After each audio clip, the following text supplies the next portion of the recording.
G'day, welcome to Plugged In Australia, episode 47 for Monday, the 4th of May, 2026. On today's episode, we've got a big mix of practical buyer news, future product, and a few hard truths for the Australian market. Leapmotor says it's taking export market tuning seriously. Jetour is lining up plug-in hybrid off-roaders and a luxury ute for Australia. Mazda has poured cold water on the idea of a Deepal-based electric ute. And GWM is replacing the Ora hatch with a larger electric SUV at the same starting price.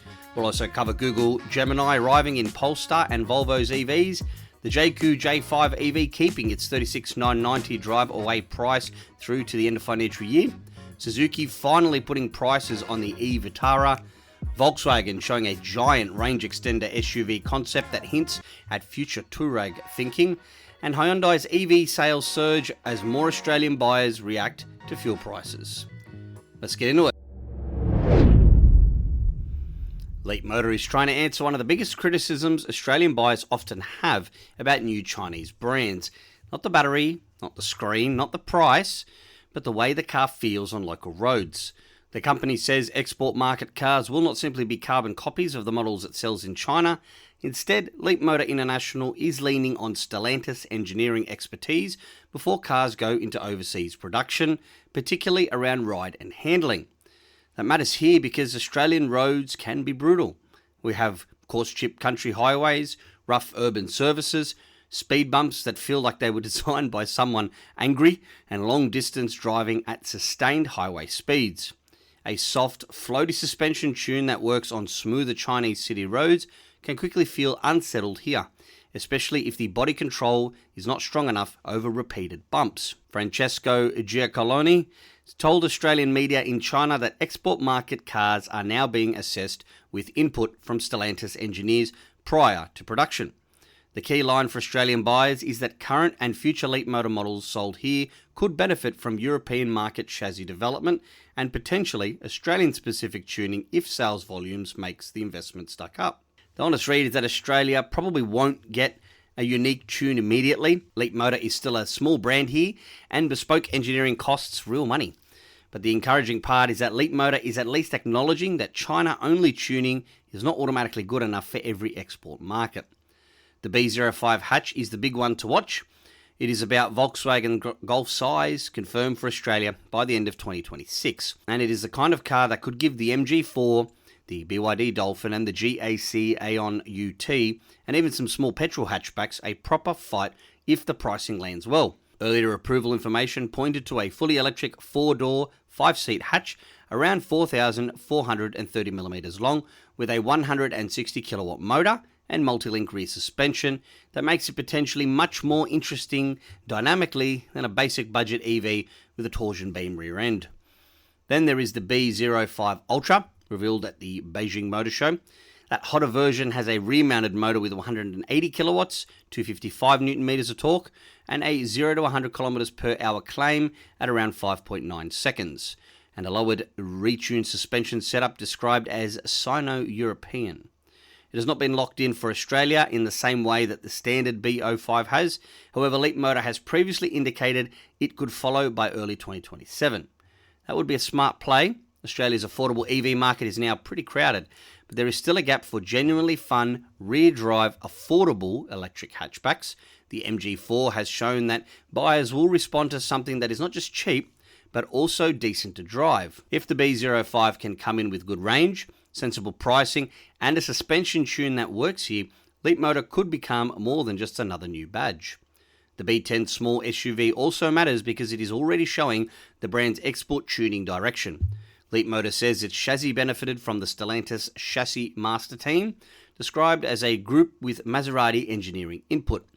The B10 is priced from $38,990 drive away, making it a serious value play in the small electric SUV space. But the challenge is obvious. Leapmotor delivered 61 vehicles in January, 46 in February, 170 in March, for 277 vehicles in the first quarter.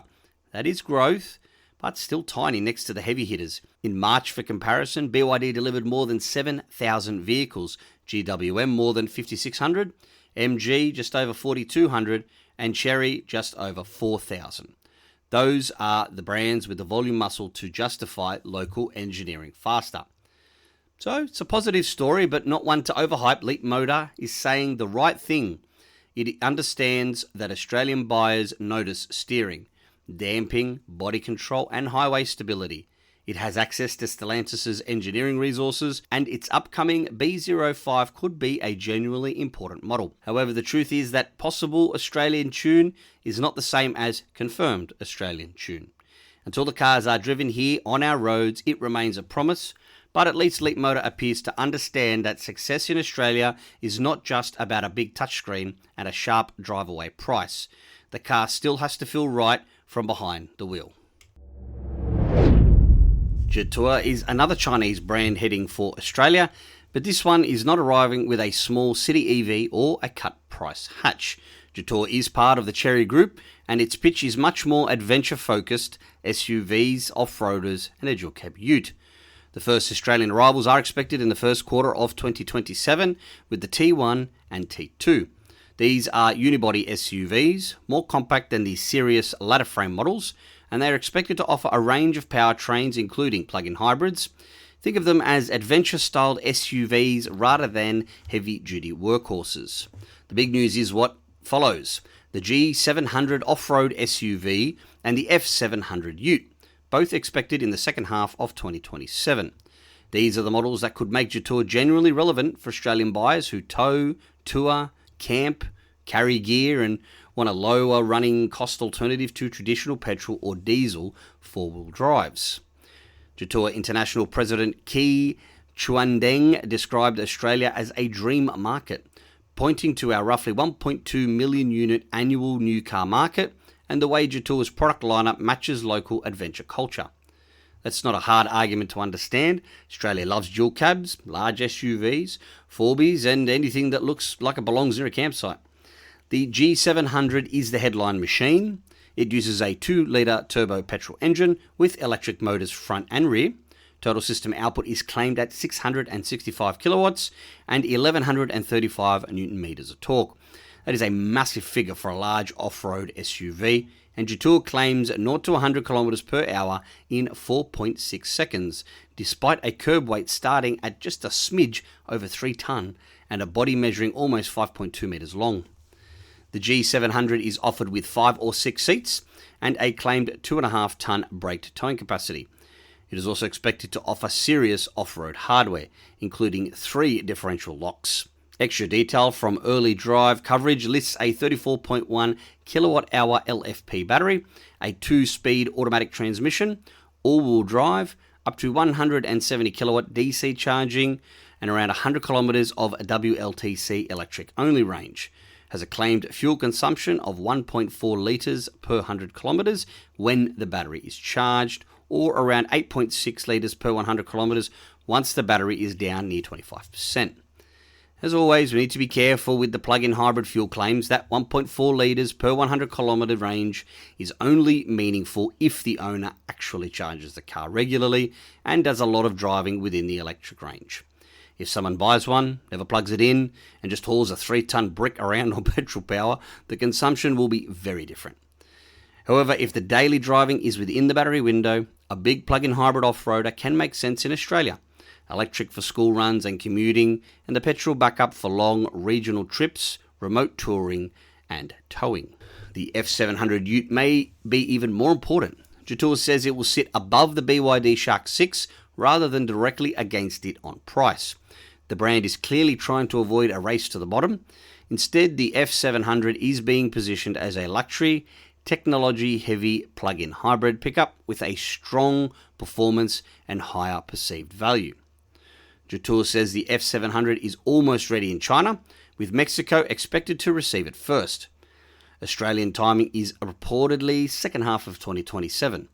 The ute is expected to share the G700's ladder frame platform and off-road hardware, and is reportedly targeting 3.5-tonne braked towing capacity. Jetour is also said to be working on a diesel plug-in hybrid powertrain for the F700, similar in concept to the Chery's KP31 ute project. It could be significant. Australia's ute market is not just about lifestyle buyers, it is tradies, towing, regional businesses, farms and fleets. A petrol plug-in hybrid ute like the BYD Shark 6 is already proving there is demand. However, diesel still has a deep loyalty because of towing range, fuel availability, and torque under load. A diesel plug-in hybrid ute, if engineered properly, could appeal to buyers who want electric running around town without fully abandoning the diesel long-haul comfort zone. The completion by 2027 will be pretty intense. The BYD Shark 6 is already on sale. GWM Canon Alpha PHEV is in the market. Ford Ranger PHEV is coming. LDV and other Chinese brands are preparing electrified utes as well. And legacy brands are watching very carefully because Australia's dual cab segment is too big to ignore. For Australian buyers, Jetour's arrival is good news because it adds more pressure on price, more pressure on equipment, and more pressure on traditional brands to stop pretending that electrified utes are niche science projects. But there are questions. Dealer coverage, parts supply, real towing economy, thermal management, off-road durability, things like water crossings, payload, accessory support, and resale values all really matter. It is easy to make a big power claim. It is harder to prove a new vehicle can survive years of work and touring in Australian conditions. Still, Jetour's plan is one to watch. It's not just another small EV brand. It is coming for the exact parts of the Australian market that have been hardest to electrify, your off-road SUVs and dual cab utes. So this next story is a correction to a story that had a lot of people talking, including us previously. And it's the idea that Mazda could use the Deepal E07 as a shortcut into the electric ute space. On paper, it made sense. Mazda has a long relationship with Changan in China. Deepal is owned by Changan. Mazda is already bringing Changan Mazda developed electric models to Australia, including the 6E electric liftback and the CX-6E SUV. The Deepal E07 is already sold here as a bit of a strange but interesting electric multi-truck, as they call it, blending a large SUV cabin with a ute-style rear section. And Australia obviously loves utes. However, Mazda Australia has now poured cold water on the whole thing. A Mazda Australia spokesperson told Cars Guide that it is not happening, describing the E07 as interesting, but saying there are no plans at all for a Mazda version. The blunt line was the reports are wrong. That matters because the original idea had gone global. The rumour came from comments made at a Melbourne roundtable where Mazda and Changan Mazda executives were asked about the possibility of an E07 type vehicle. Changan Mazda's Hiroshi Ozawa said he could not talk about future product, but also said he found the vehicle interesting and thought Australians may like that kind of opening body concept. That was enough to ignite the speculation. Now we have the clearer answer. Mazda is not currently developing it, not studying it, and definitely not planning it for Australia. The numbers help explain why. The Deepal E07 starts from $65,000 before on-road costs in rear-wheel drive and $74,000 before on-roads in the all-wheel drive performance. Once you put a Mazda badge on it and try to position it in the showroom, it would likely sit above the BT50 and risk clashing with Mazda's own premium SUV push through the CX-60, 70, 80 and the 90. The other issue is capability. The E07 is clever, however it is not a conventional ute. It is a utified SUV, if that's a word. If it's not, I just made it up. SUV with an 80 kilowatt hour battery, and the battery mass eats into the payload. Deepal's own material describes it as more than just an SUV and more than just a ute, which is good marketing, but also points to the problem. It is not really a direct replacement for a Hilux, a Ranger, D-Max, BT50, or even a plug-in hybrid ute. Some of the earlier speculation on local pricing and spec coverage noted a total payload of around 610 kilograms and a dynamic rear cargo payload of 300 kilos. Towing is in the light-duty category, not the 3.5 tonne expectation many Australian ute buyers still use as a benchmark. That makes the E07 more of a lifestyle vehicle for people who want something different, not a work ute for heavy trade use. That does not mean the E07 is pointless. In fact, it is one of the more interesting EVs on sale here because it challenges the old categories. Deepal Australia pitches it as SUV comfort with ute-style versatility. It has premium cabin features, available air suspension on the all-wheel drive, Napa leather appointed trim, zero-gravity front seats, rear seat ventilation, and a big ADAS list, has a 7-year or 160,000 kilometre vehicle warranty, and an 8-year or 240,000 kilometre battery warranty. However, for Mazda, the timing and positioning doesn't really work. Mazda needs volume products, not another expensive niche vehicle. Its Australian sales were reportedly down around 12% in the first 3 months of 2026, and the brand already has a lot riding on its new electrified passenger cars and SUVs. The reality, however, is simple. Mazda needs an electrified ute strategy, but the Deepal E07 is probably not it. Australia will still need electric and plug-in hybrid utes. BYD, GWM, Ford, LDV, Jetour, as we mentioned, and others are moving. Mazda's BT50 is still diesel and Isuzu based. If Mazda wants to stay relevant long-term in the ute space, it will eventually need something lower emission. But this particular shortcut appears to be closed for now. GWM has officially ended production of the Ora hatch for Australia, and its replacement, it's not another hatch, it's the Ora 5 small electric SUV. That tells you a lot about where the Australian market is. Small hatches might be efficient, cute and easy to park, but buyers keep drifting towards SUVs. GWM has clearly decided the Ora brand has a better chance in Australia if it looks more like a crossover. The new Ora 5 opens at $33,990 drive away for the Luxe, with the higher spec Ultra from $36,990 drive away. That is the same starting point as the outgoing Ora hatch was being offered for, after that model had previously launched in updated form from $35,990 drive away in mid-2025. So the pitch is simple. Bigger body, more SUV style stance, new platform, same entry price. The Ora 5 is 4,471mm long, 1,833mm wide, and 1,644 meters tall, sitting on a 2,720mm wheelbase. Compared with the outgoing hatch, it is 236mm longer, 8mm wider, 38mm taller, and has a 70mm longer wheelbase. Ground clearance is 175mm. It's still not a rough road off-roader, but it should feel more useful to Australian small SUV buyers than the old hatch. The electric powertrain uses a front-mounted motor producing 150 kilowatts and 260 newton meters of torque, fed by a 58.3 kilowatt-hour lithium iron phosphate battery from S-Volt. Range is quoted at up to 430 kilometers on the WLTC cycle, with power consumption at 15.5 kilowatt hours per 100 kilometers, which is pretty good. DC fast charging peaks at up to 120 kilowatts, with a 30 to 80% charge in about 20 minutes under ideal conditions. Vehicle to load is also included, with up to 6 kilowatts available for external devices. Pretty good on the V2L side. That is a strong spec set at the price. For context, the Ora 5 is playing in the same affordability zone as the BYD Atto 2, the Jaecoo J5 EV, your MG4, and your GAC Aon UT. The sub $40,000 EV segment is getting busy fast, and GWM is using price very aggressively. GWM Australia says the Ora 5 will launch here in high-riding configuration with the electric powertrain, and an AT1 local chassis tune is currently in development.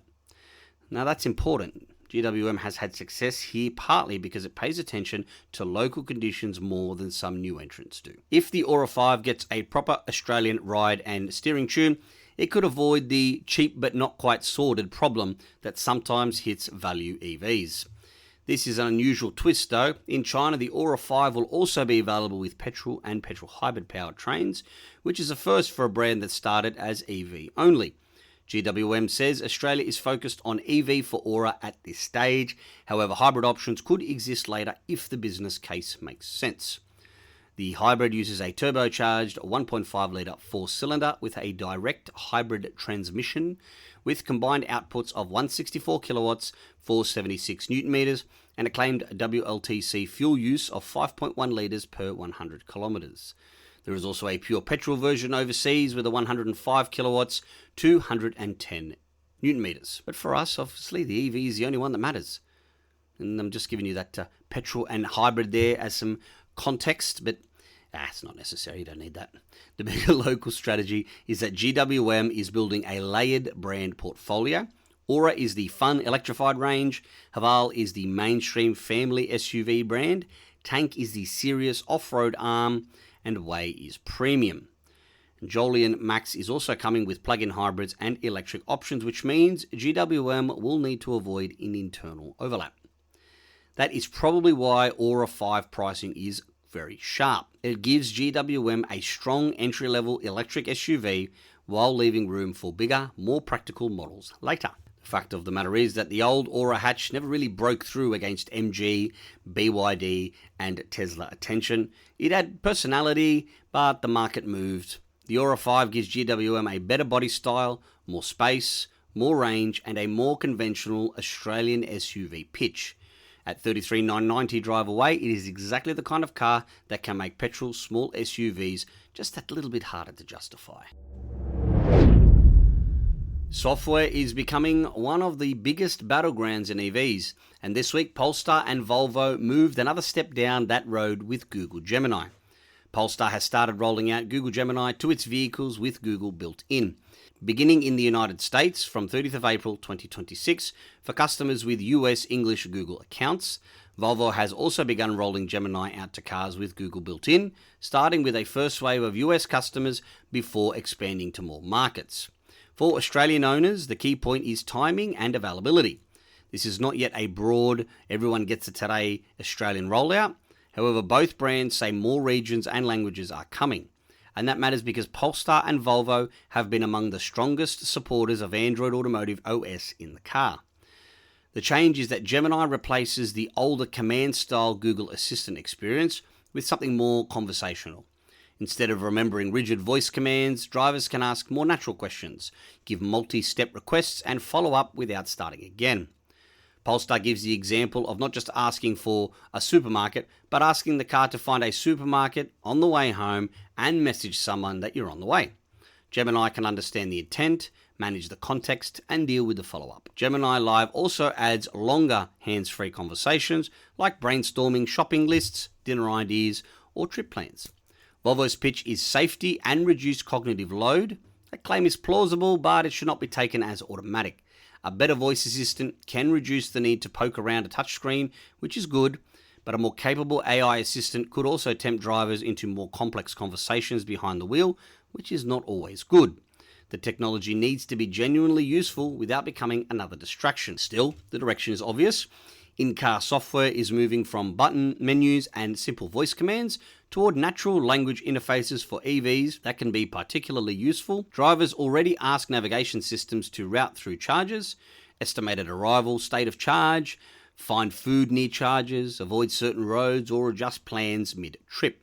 If the assistant can manage those tasks more naturally, it can make long EV road trips less fiddly. Polestar says Gemini does not require additional hardware and will be available on all models except the Polestar 1. That includes Polestar 2, 3, 4, and 5. Eligible drivers get a center display prompt allowing them to opt in or decline, and over time Gemini will fully replace Google Assistant in Polestar vehicles. Volvo says cars dating back to 2020 will be among the first to experience Gemini, and the brand has positioned itself as a lead development partner for Google's automotive AI work.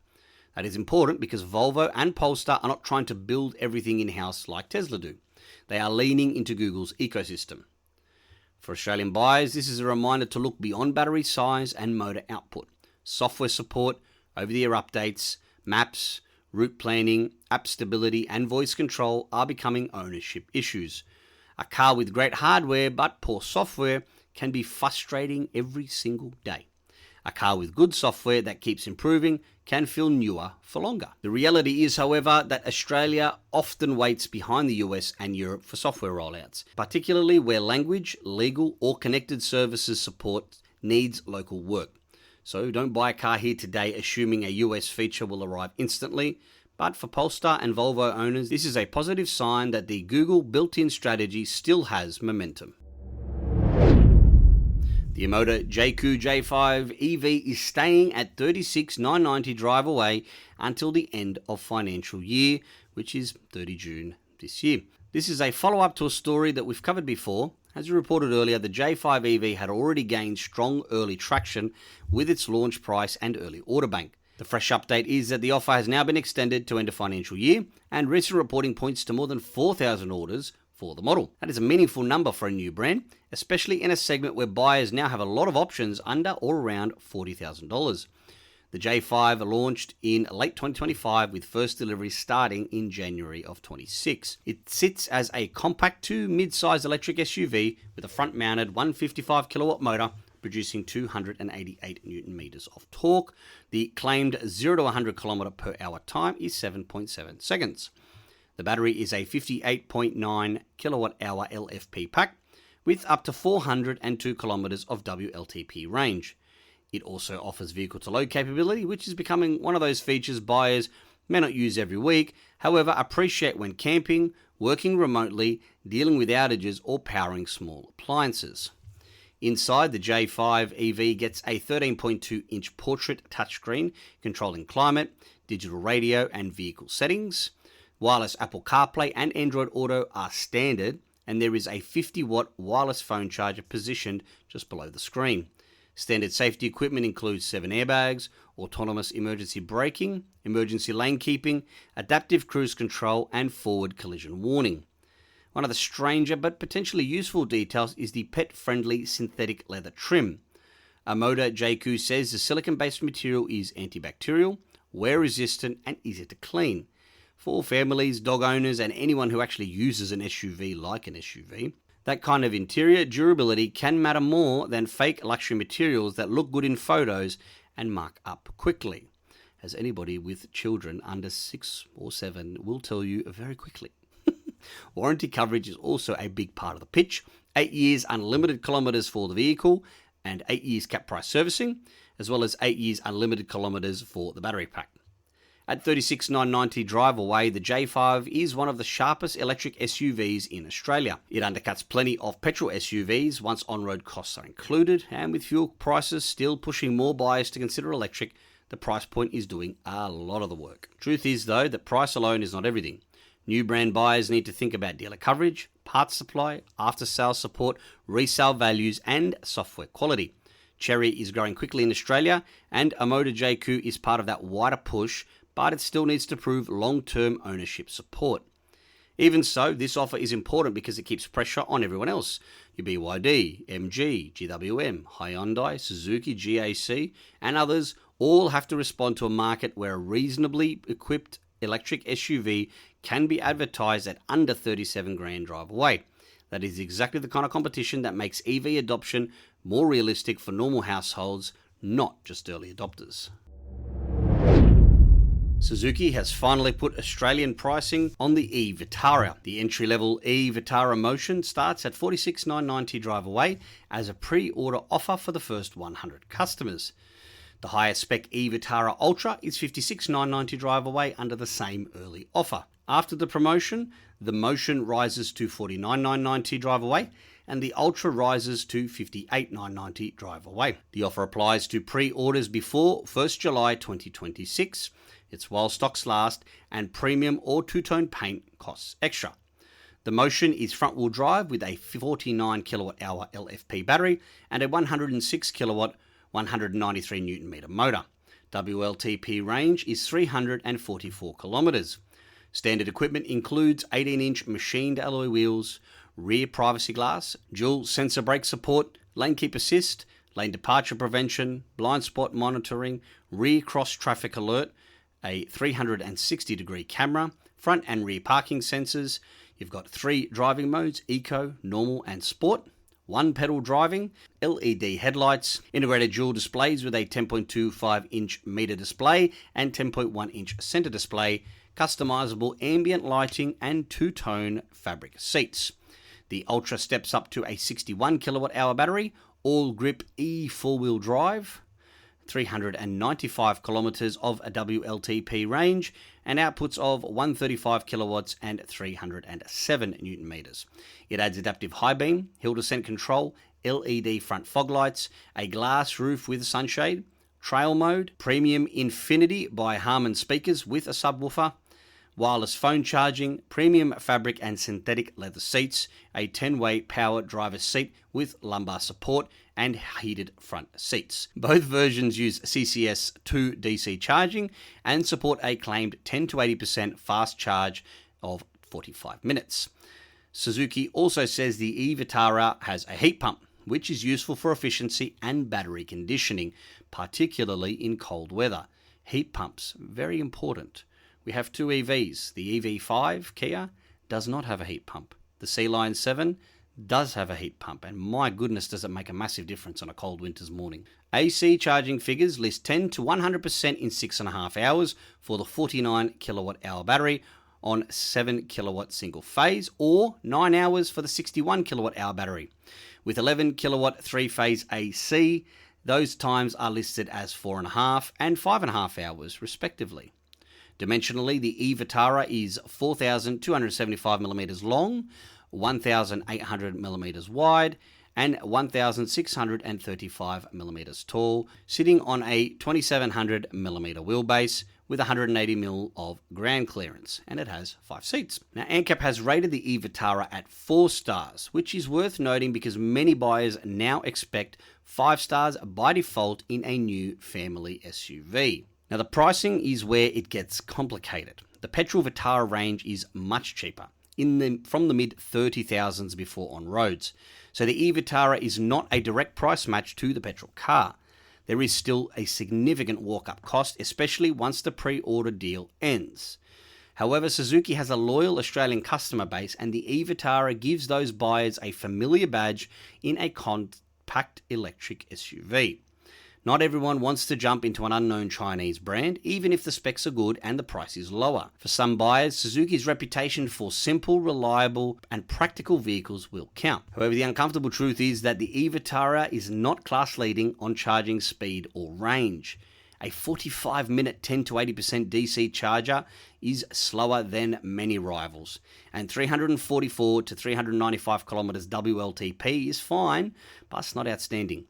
The price is also close enough to bigger and longer range EVs that Suzuki will need to lean heavily on brand loyalty, compact dimensions, perceived reliability, and the Ultra's all-drive system. Still, it is good to see Suzuki finally entering the Australian EV market.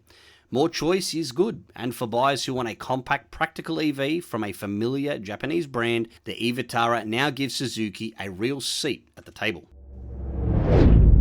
Volkswagen has used the Beijing Motor Show to reveal the ID.Era 9X, a huge 3-row SUV that may hint at the thinking behind a future flagship SUV, potentially even a spiritual electric era Touareg. But it is not a pure battery electric vehicle. It is a range extender hybrid or EREV. That means the wheels are driven electrically, while a petrol engine acts as a generator or part of the broader hybrid system depending on the architecture. The ID.Era 9X uses a 1.5-litre turbocharged petrol engine paired with one of 2 electric motors depending on configuration. The big battery option is 65.2 kilowatt hours, and Volkswagen claims up to 400 kilometers of electric driving before the petrol engine is needed. Total driving range is claimed to approach 1,600 kilometers. The concept also uses an 800-volt electrical architecture, allowing a claimed 10 to 80% charge in around 17 minutes. In all drive form, output is quoted at up to 380 kilowatts. That puts it in proper performance SUV territory. And the long electric range means that, in theory, many owners could do daily driving without burning fuel while still having huge long-distance range available. The ID.Era 9X was developed with SAIC, the Shanghai-based parent company of MG. It is designed primarily for China, where large extended range SUVs are booming because they solve 2 problems at once. They offer EV-like daily running, but without the same concern about long-distance charging availability. Inside, Volkswagen is leaning hard into digital minimalisation. The concept includes hidden displays integrated into interior trim, including a driver display that disappears into the dashboard's wood finish when not in use. Rear passengers also get concealed controls in the doors for seat adjustment, lighting, and entertainment. For us Aussies, the interesting question is not whether this exact Chinese market concept is coming here. It is not confirmed for Australia or Europe. The more interesting question is whether Volkswagen sees range extender technology as part of its global large SUV future.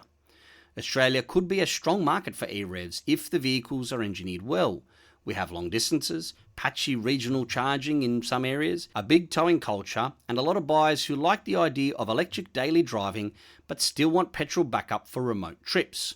That is exactly why brands like BYD, GWM, Jetour, Chery and others are pushing plug-in hybrids and range extender tech into SUVs and utes.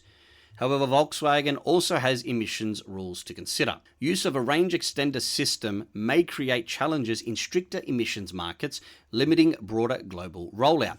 Europe is very different to China and Australia in this respect, and Volkswagen may decide a future flagship SUV for global markets should sit on its next generation SSP platform as a pure EV instead. For now, treat the ID.Era 9X as a technology and design preview rather than an Australian product announcement. It shows Volkswagen is watching the long-range electrified SUV space, and it shows that range extenders are no longer just a Chinese startup niche. One of the world's biggest legacy car makers is exploring the idea seriously. However, in reality, Volkswagen Australia has been slow getting its electric range moving compared with the pace of the Chinese brands. If Volkswagen wants to stay competitive here, especially in family SUVs, it cannot take 5 years to respond while everyone else fills the market with electric, plug-in hybrid and range extended options. Hyundai Australia has already sold more EVs in 2026 to date than it did across all of 2025. Reports are that Hyundai's projected EV sales to the end of April are 2,144 units, already above its 2025 full-year total of 1,882. Hyundai says demand in March and April rose 368% compared with January and February. That is a major shift for a brand that has had good EV products for years, but not always the pricing or supply to match the market. Hyundai now has a broader electric lineup with Kona Electric, Ioniq 5, Instar, and the new Elexio medium SUV. The Elexio in particular is important because it gives Hyundai a more direct answer to the BYD Sea-Line 7, Tesla Model Y, Kia EV5, Deepal E07, and the wave of Chinese medium electric SUVs. The sales charge is being led by the Kona Electric and Elexio. Kona is reportedly up 298%, while Elexio has recorded 525 sales over the last 2 months. The Instar City EV has had a harder time since launching in 2025. However, expected sales of 445 to the end of April put it close to last year's total of 467. Hyundai has also previously said its EV orders surged from 228 in February to 1,037 in March, a 355% jump as petrol and diesel prices pushed more buyers to consider electric. There are also reports that Hyundai is increasing supply, with 1,226 Kona EVs available for the second quarter compared with 305 in the March quarter. 1,180 Alexios compared to 750, Insta supply rising to 255 from 84, and Ioniq 5 increasing from 150 to 96. This lines up with the broader Australian market. In March, Australians bought more than 15,000 new EVs, accounting for almost 15% of new car sales. That effectively doubled EV market share compared with March of 25. The reason is not mysterious. Fuel prices hurt. When petrol and diesel jump, buyers who are already thinking about an EV suddenly have a stronger reason to act. It is one thing to like the idea of lower running costs. It is another thing entirely to stand at a Bowser watching a family SUV or ute take a huge chunk of the weekly budget. Hyundai spokesperson made a good point. A lot of buyers were probably already EV curious. The fuel price shock gave them the push. That is important because adoption often does not happen in a straight line. People research, wait, compare, get nervous, and then something changes. It might be a price cut, an evaded lease quote, a new model, a fuel bill, or a friend proving an EV works in the real world. The competitive challenge for Hyundai is price. Chinese brands are moving fast and often undercutting legacy brands hard. The top-selling EV charts are now dominated by Tesla and Chinese challengers, with only a few established brand models breaking through. Hyundai has the advantage of brand trust, dealer coverage, and strong engineering, but it cannot ignore the value gap. The Insta shows the problem clearly. It is interesting, efficient, and different, but on paper it can be hard to justify against cheaper or larger Chinese EVs. Hyundai's spokesperson basically acknowledged that it does not stack up in every rational spreadsheet comparison. However, it may still appeal to buyers who want an established brand at a city-sized EV that feels a bit different. That is fair, but the market is ruthless. Buyers comparing monthly payments and running costs will not give legacy brands unlimited credit for badge familiarity. Still, Hyundai's 2026 surge is a big positive sign. It shows that Australian buyers are not just considering EVs from new brands. Established brands can go quickly when the product, supply and pricing line up. And as fuel price volatility continues, the economic argument for electric keeps getting easier to justify. And that's a wrap on episode 47 of Plugged In Australia for Monday, the 4th of May, 2026. Very interesting episode. We've got new brands coming for utes and off-roaders. We've got software becoming a bigger part of the ownership story. And just a reminder, we've also got our quick charge episode. So with this episode here is about 40 minutes in length. We vary from 40 minutes to about an hour. However, the quick charge is around the 10-minute mark and is just a very brief highlights of the current episode. So in your podcast feed, you'll have the regular episode 47, for example, and then you will have episode 47 and it'll be the quick charge one. It'll have that in the title, but it will also be listed as a bonus episode. So if your platform allows you to just prioritize whether they're episodes or bonus episodes, and you only want to hear the bonus ones, fantastic. We'll have a bonus episode for each and every regular episode. And as always, thank you very much for listening. And until the next time, stay plugged in and stay charged. Ci vediamo.